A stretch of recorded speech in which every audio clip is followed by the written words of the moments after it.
Emotional eating. Tips to break the cycle and regain control. We've all been there, standing in front of the fridge at midnight, searching for something to fill the void that's not really in our stomachs but in our minds. That pint of ice cream, those leftover slices of pizza, or maybe just a handful of cookies. They're not just food. They're a temporary escape, a brief moment of relief from whatever's weighing us down.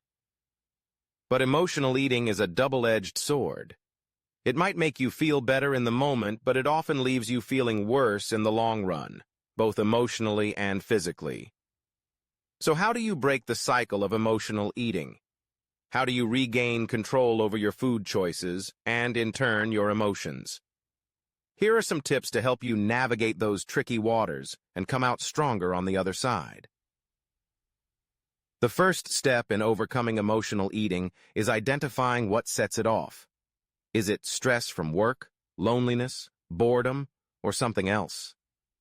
Start keeping a food journal, noting not just what you eat, but how you're feeling when you reach for that snack. Over time, patterns will emerge, and you'll begin to see what triggers your emotional eating.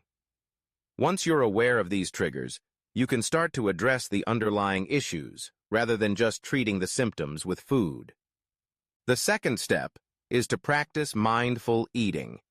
Mindful eating is all about being present with your food. It means slowing down, savoring each bite, and really tuning in to your body's hunger and fullness signals. When you eat mindfully, you're more likely to make healthier food choices and less likely to overeat. Next time you feel the urge to emotionally eat, take a moment to pause. Ask yourself if you're truly hungry, or if you're eating to fill an emotional need. If it's the latter, try to address that need in a healthier way, like going for a walk, calling a friend, or practicing deep breathing. Sometimes the craving for comfort food is too strong to ignore. Instead of fighting it, try to find healthier alternatives that still satisfy your emotional needs without the added guilt. Craving something sweet? Reach for a piece of fruit instead of a candy bar. Need something crunchy? Air-popped popcorn with a sprinkle of sea salt might do the trick. The key is to find swaps that still give you that sense of comfort while nourishing your body.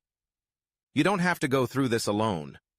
Building a support system of friends, family, or even a professional therapist can make a world of difference. When you're feeling overwhelmed and tempted to turn to food for comfort, reach out to someone you trust. Sometimes, just talking through your emotions can help you gain perspective and resist the urge to eat emotionally. Emotional eating often becomes a habit, a go-to response to stress, sadness, or anxiety. To break the cycle, you need to develop new, healthier coping mechanisms. This might mean taking up a new hobby, like painting, gardening, or exercising. Or it could mean learning relaxation techniques like meditation or yoga.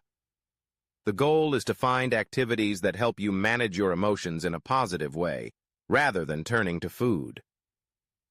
Breaking the cycle of emotional eating isn't easy, and there will be times when you slip up. When that happens, it's important not to beat yourself up. Remember that one slip-up doesn't define you, and it doesn't undo all the progress you've made. Instead of focusing on the setback, focus on what you can do differently next time. Be kind to yourself, and keep moving forward. But don't forget to make a plan. Planning your meals and snacks in advance can help you avoid the temptation to emotionally eat. When you have healthy, balanced meals ready to go, you're less likely to reach for unhealthy comfort foods. Keep healthy snacks on hand, like nuts, yogurt, or fresh vegetables, so you have something nutritious to turn to when hunger strikes. Planning ahead also means making time for regular meals, so you're not starving by the time you sit down to eat, which can lead to overeating. Lastly, remember that emotional eating is a common struggle, and it doesn't make you weak or undisciplined. It's a way of coping, and like any coping mechanism, it can be unlearned and replaced with healthier habits. Practice self-compassion, recognizing that this is a journey, not a destination. Celebrate your small victories, and don't be too hard on yourself when things don't go as planned. Finally, emotional eating is a complex issue, but it's one that can be managed with the right tools and mindset. By recognizing your triggers, practicing mindful eating, and developing healthier coping mechanisms, you can regain control over your food choices and your emotions. Remember, the goal isn't to eliminate comfort food from your life entirely. It's to find a balance that allows you to enjoy food for what it is, without letting it control you. Take it one day at a time, and know that you have the power to change your relationship with food for the better. Remember to eat well and stay healthy.